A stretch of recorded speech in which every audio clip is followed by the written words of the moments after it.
New Zealand के बीच group A का game, final match है ये राउंड स्टेज का आईसीसी चैंपियंस ट्रॉफी का, और जो जीतेगा वो फिर फैसला होगा कि कौन किसके साथ सेमीफाइनल खेलने वाला है। दूसरे ग्रुप में साउथ अफ्रीका और ऑस्ट्रेलिया तैयार बैठे हैं। आज के इस मैच की बात हो रही है और एज एन ऑपोजिशन इंडिया को कैसे देखेगा न्यूजीलैंड, कौन से की प्लेयर्स होंगे जिन पे नज़र होगी। खासतौर पे विराट कोहली 300th ओडीआई खेल रहे हैं अपना। जितने भी एक्टिव प्लेयर्स हैं आज जो खेल रहे हैं ओडीआई क्रिकेट, उसमें सबसे ज़्यादा नंबर ऑफ अपीयरेंसेस हो गई हैं 300। हफीज़ से बात करें, हफीज़ ऐसे नंबर्स हासिल करना, ऑफकोर्स कोई कुछ तो होगा आप में मवाद, कोई कंसिस्टेंसी होगी कि आप 300 खेल जाएं अपने मुल्क के लिए। देखिए, कुछ होने वाली बात नहीं, बहुत कुछ होने वाली बात करें कि विराट कोहली में बड़ा कुछ है। क्योंकि सबसे पहले तो उनकी अपनी ट्रांसफॉर्मेशन देखें, जब वो आए थे तब से लेके उनकी ये असेसमेंट करना कि अगर मैंने यहाँ पे रूल करना है इस क्रिकेटिंग अरीना में तो मुझे अपनी फ़िटनेस पे काम करना है। उन्होंने बहुत सी चीज़ें सेक्रीफाइस की। 2011-12 के बाद एक टोटल डिफरेंट विराट कोहली हमें नज़र आए। फिर वो जो अप्रोच उन्होंने डेवलप की कि मैंने नेक्स्ट सचिन तेंदुलकर की जो लेगेसी है उसको मैंने टेक ओवर करना है और उसको बढ़ाना है। वो अगर आप देखें तो he is beating him by large number. Yes, you can not compare Virat Kohli with anyone और सचिन तेंदुलकर विद एनीवन, लेकिन अगर आप परफॉर्मेंसेस पे जाएंगे तो he is beating everyone in the world. और उसकी वजह यही है कि उनकी सोच, उनका विजन, उनकी जो लाइफ स्टाइल है उन्होंने टोटल बदल दिया, जो हमने बहुत सी जगहों पे देखा भी और वो रिफ्लेक्ट कर रहा है उनकी परफॉर्मेंसेस पे। अगर आप उनको एक कंप्लीट क्रिकेटर के तौर पर देखें तो मैं समझता हूँ कि इससे पहले या इसके बाद शायद ही कोई आए कि जो इस तरह का एक कंप्लीट क्रिकेटर है जिसको हर तरह की कंडीशन में खेलना आता है। इन्होंने सिर्फ ये कंडीशनल प्लेयर नहीं है, दुनिया के हर कोने में जाकर उन्होंने परफॉर्म किया। प्रेशर जितना ज़्यादा आएगा उतना बेस्ट कोहली जो है वो परफॉर्म करके देते हैं। तो तारीफ़ जो है वो आपके नंबर्स भी कर रहे हैं और हमने उनको खेलते हुए भी देखा हुआ है। और मैं समझता हूँ कि इस जैसा प्लेयर किसी भी टीम में होना जिसकी जो कंडीशन का मोहताज ना हो, ये एक ब्लेसिंग है जो किसी भी कप्तान को मिल सकती है। और इस वक्त विराट कोहली का इंडिया की टीम के साथ होना, और मुझे लगता है कि अगले 2-3 साल वो बड़े आराम से खेल सकते हैं जिस तरह की वो परफॉर्मर हैं और जैसे वो फिट हैं। तो वो अगले 2-3 साल जितनी देर भी वो क्रिकेट खेलेंगे वो हम सबको एंटरटेन करते रहेंगे। अंडर प्रेशर या चेज़ करते हुए खेलने की जो एबिलिटी एक ख़ास चीज़ होती है। आपके पास टेक्निक है, आपको सारे शॉट्स आते हैं, वो अलग चीज़ है। और जब आपके ऊपर प्रेशर आता है तो आई थिंक वो कुछ ज़्यादा ही आपके अंदर से निकालता है as a sports person. Shoaib, आपने काफ़ी चेजेस किए हैं अपने करियर में। Seems like from a distance that you enjoy that scenario. What are the key factors जितनी इनकी सक्सेस है इन चेज़, बहुत शानदार रहे हैं। What do you think as a cricketer that brings out the best in him when he is chasing? देखिए, जब आप इतने कंसिस्टेंट हों और आप हमेशा जब टफ सिचुएशन में मैच जाए तो आपके पीछे दो चीज़ें होना बहुत ज़रूरी हैं आपके साथ to deal with that crunch situation. एक आपकी फ़िज़िकल फिटनेस और दूसरा आपका माइंड सेट। और जो मैं हमेशा विल पावर की बात करता हूँ, विल पावर आप में कैसे बढ़ती है? विल पावर आप में इस तरह बढ़ती है कि अगर आप ट्रेनिंग करने गए हैं तो you have to push yourself, जहाँ आपकी बस हो जाए उसके बाद आप पुश करना अपने आप को शुरू करें। वो आप में एबिलिटी फिर आती है इस तरह की इनिंग्स खेलने में। जब आप अंडर प्रेशर खेल रहे हो तो फिर आपको ये वाली ऐसी इनिंग्स नज़र आती हैं, इस तरह का आपको माइंड सेट जो है, जहाँ पे मतलब देखें, अगर आप फिज़िकली फ़िट नहीं हैं तो आपके पास नेगेटिव थॉट्स आपके दिमाग में ज़्यादा आएंगे। लेकिन अगर आप फिज़िकली फ़िट हैं तो आप सिर्फ सिचुएशन के साथ डील करने पे आपका दिमाग आपको फोर्स करेगा सोचने के लिए। लेकिन अगर आपकी बॉडी आपका साथ नहीं देगी तो फिर आप सर्वाइविंग मोड में चले जाते हैं, तो फिर आपकी इस तरह के गोल्स आप अचीव नहीं कर सकते। तो मेरे ख्याल में ये देखें, उनका रिकॉर्ड देखें, 99 इनिंग्स हैं, रन्स हैं 55,913, एवरेज 89.59, स्ट्राइक रेट 96.74, 2400 हैं और ये विनिंग कॉज में। तो मेरे ख्याल में ये जब आप नंबर्स आपके सामने आ जाएं तो फिर बोलना नहीं चाहिए, सिर्फ इनको देखना चाहिए, इम्प्रेस होना चाहिए और इससे सीखना चाहिए, स्पेशली जो हमारे यंगस्टर्स हैं। और फ़र्क देखें, 1400 है सचिन तेंदुलकर के सक्सेसफुल चेजेस में 124 मैचेस में, इनके 2400 सिर्फ सक्सेसफुल। रोहित शर्मा है जिनके 13 हैं, फिर 9 हैं तिलक रत्ने, दिलशान के, और फिर जयसूर्या हैं, उनके भी 9 हैं। तो ये डेडिकेशन है।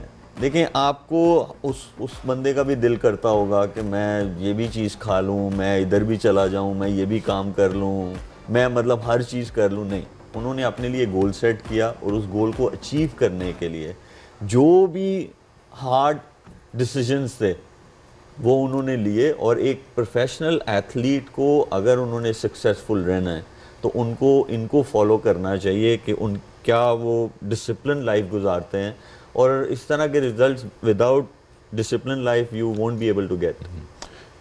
पिछले कुछ टाइम से स्पिन पर फंस रहे थे और इनका ये ऑफ स्पिनर या लेग स्पिनर के अगेंस्ट इनका इश्यूज चल रहे थे until he played against Pakistan, और उन्हें फिर 100 रन कर दिया चेज में करते हुए। अब न्यूजीलैंड ने जो भी प्लानिंग की होगी शायद थोड़ा डिफरेंट होगा, बट विराट कोहली की जो ओवरऑल करियर है, जो उनका एक राइज है gradual, you seen that and it's an inspiration as a sports person, not even just a cricketer. Absolutely, I think Shoaib भाई ने बात की डिसिप्लिन की, हफीज़ भाई ने बात की सैक्रिफाइसेस की, कि किस तरह एक एलीट एथलीट इस लेवल पर जाके वो सब कुछ करता है। मैं इसमें सिर्फ एक ही चीज़ अभी ऐड करना चाहूँगी, स्ट्रैटेजी।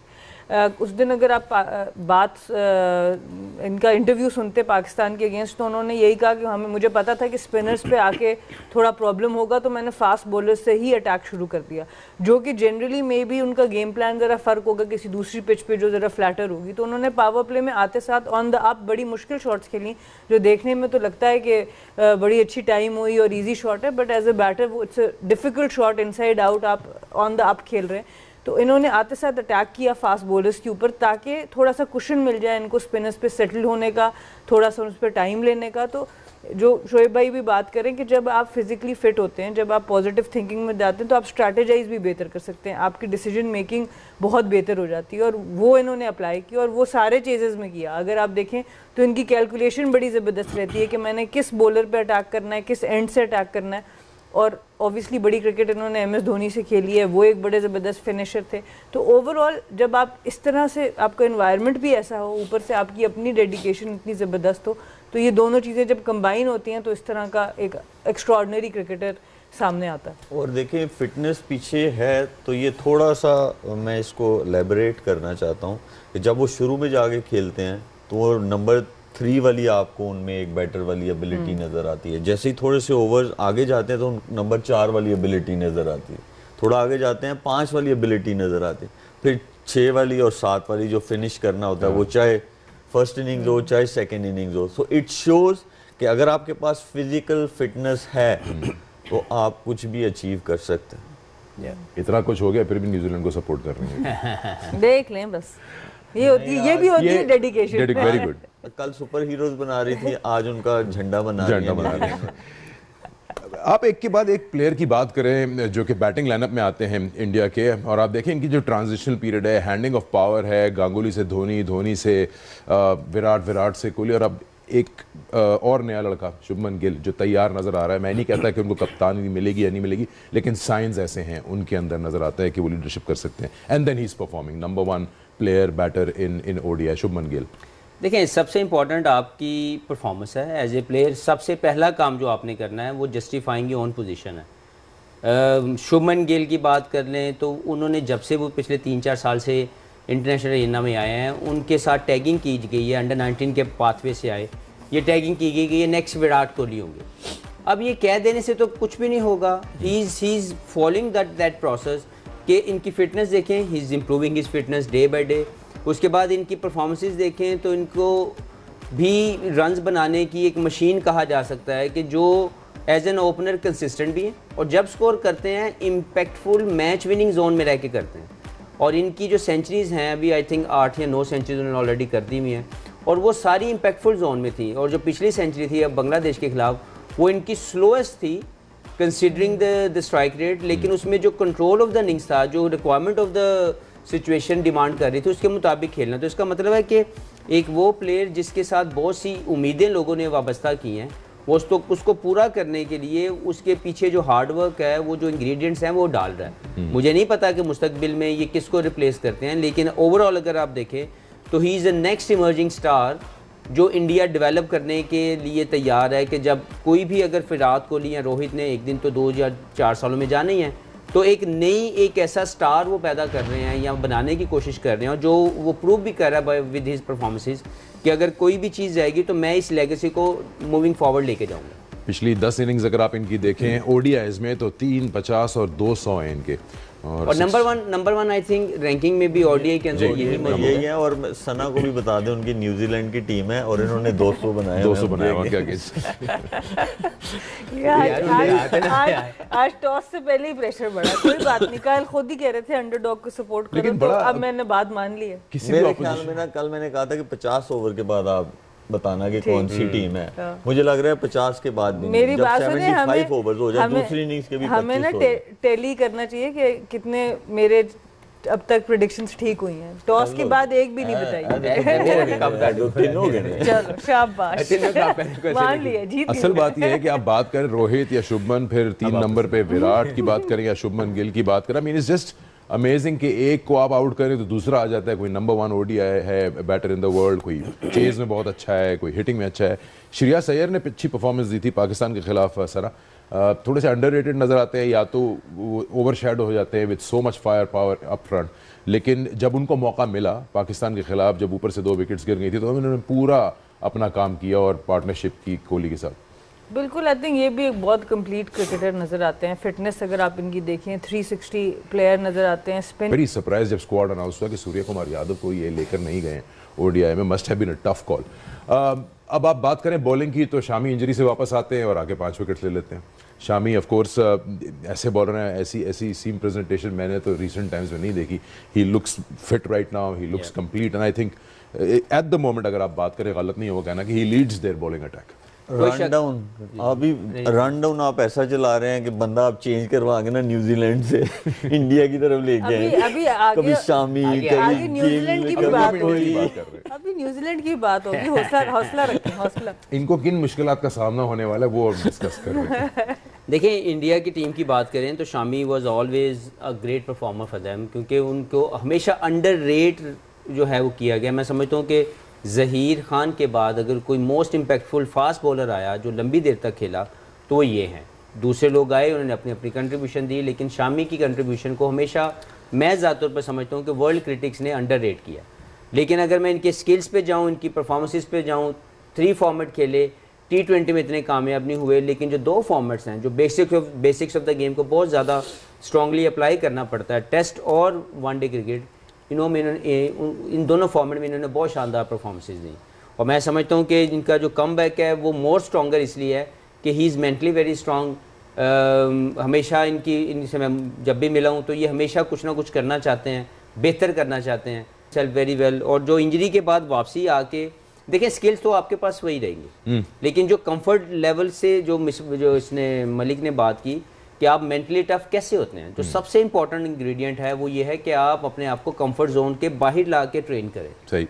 जब तक आप अपने कंफर्ट जोन में रहेंगे, आपका दिमाग उस एक्स्ट्रा ऑर्डिनरी पोजीशन को अडेप्ट करने में हमेशा मिस कर जाएगा। बिल्कुल। और तो ये भी उनमें से एक हैं जो एक्स्ट्रा ऑर्डिनरी मेहनत करते हैं और अपने अपने स्किल्स को फॉलो करते हैं, अपनी जो भी इनके पास मौजूद है स्किल्स उसको ऑपरेट करते हैं। और सोने पे सुहागा बात यह कि इनकी एक लाइकिंग है, ये न्यूजीलैंड के खिलाफ कुछ ज़्यादा ही शाइन करते हैं। 19 के स्ट्राइक रेट से 37 विकेटें 14 इनिंग्स में, और वर्ल्ड कप में इनकी 7 विकेटें थी, जो कि वर्ल्ड कप का सेमीफाइनल था इस ऑपोजिशन के अगेंस्ट। तो नहीं, मैं ब्लू पेन के ऑस्ट्रेलिया को सपोर्ट किया था उस दिन इंग्लैंड के अगेंस्ट, तो हम जीत गए थे। तो ये अच्छा एक मेरे ख्याल से ओमन है मेरे लिए।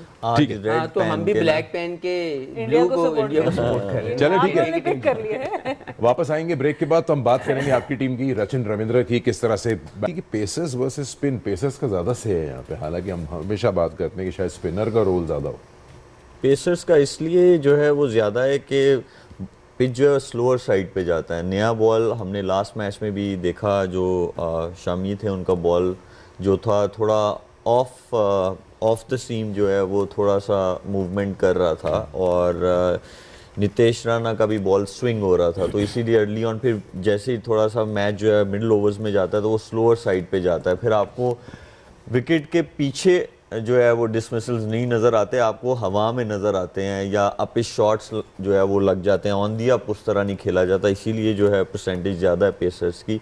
स्पिनर्स को ये है कि बॉल जैसे पिच स्लोअर साइड पे जाता है तो बॉल स्लो आता है, लेकिन मुझे ये लगता है कि अभी तक 237 एंड 241 यही वो है, लेकिन ये जब 280 पे बात जाएगी जैसे हफीज़ ने भी किया तो थिंग्स विल बी डिफरेंट, वो इतना ईजी नहीं होगा।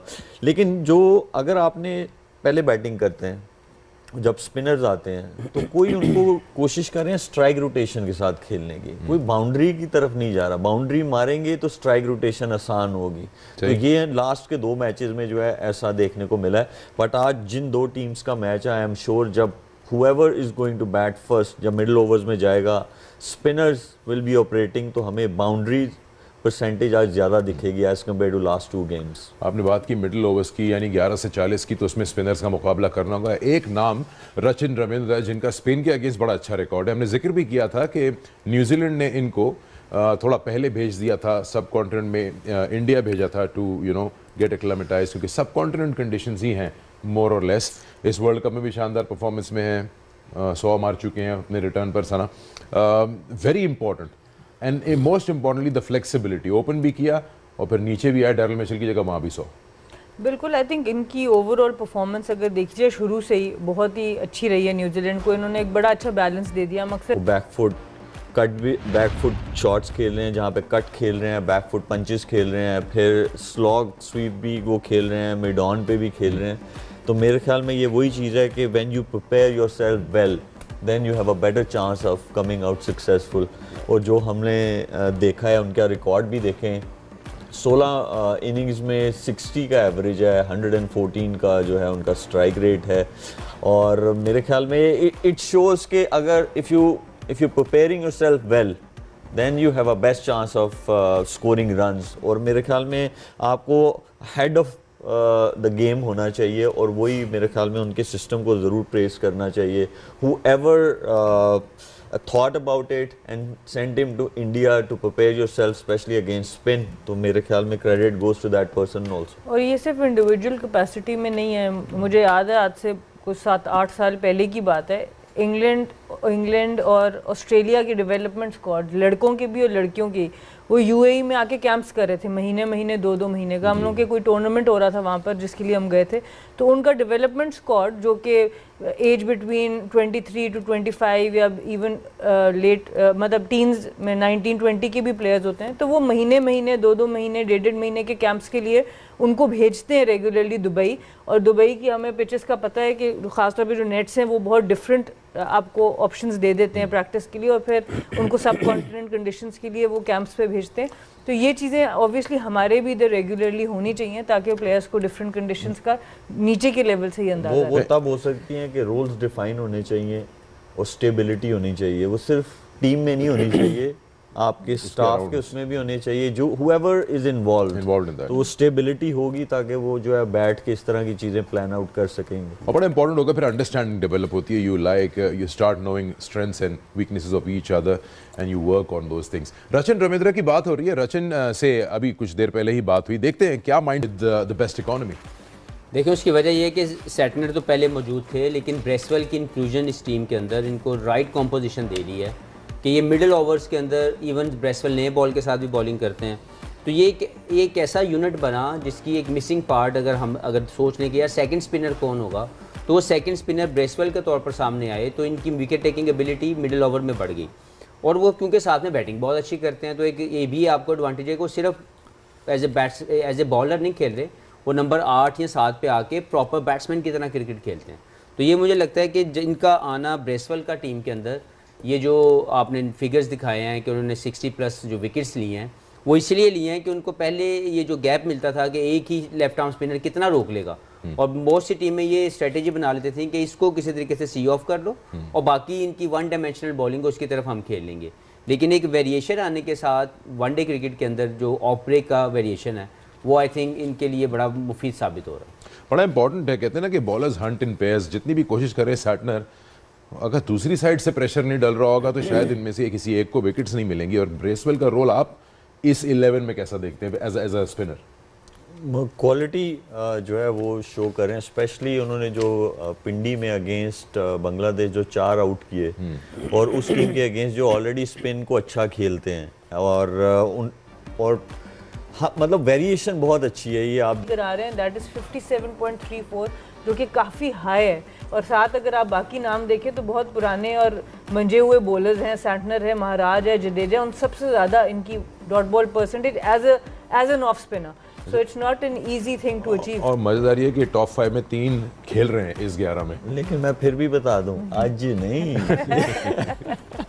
आज A+ बॉलिंग लेके अच्छा, आनी अगर पड़ेगी। आज मेरी उसके टीम अलावा जीत जो है गई, ना, अगर आज अच्छा, मेरी टीम जीत गई क्विक फिर- चीज करते हैं बिकॉज हम जब ब्रेक मंगाओ और लेंगे, कप। हाँ ब्रेक के बाद टॉस भी आएगा तो अब जल्दी से पूछ लेते हैं, आप अब बैटिंग कर रही हैं? रोजे आ गए तो इफ्तारी- कब मेरे सामने रहे? बैटिंग कर रही हैं आप? इफ्तारी नहीं, मेरे ख्याल से अगर इंडिया टॉस नहीं, जीतेगा, आप क्या करेंगे अगर न्यूजीलैंड चेज करेगा। चेस करेगा? ठीक है, न्यूजीलैंड चेस जाए करेगा ये अगर भी टॉस किया, जीता। आज ये इंडिया कहती है टॉस सना, जीत के पहले जाइए, बैटिंग नहीं, करेगा। इनका आपस में चलता रहेगा। Will come back to you with game on है ऑन PTV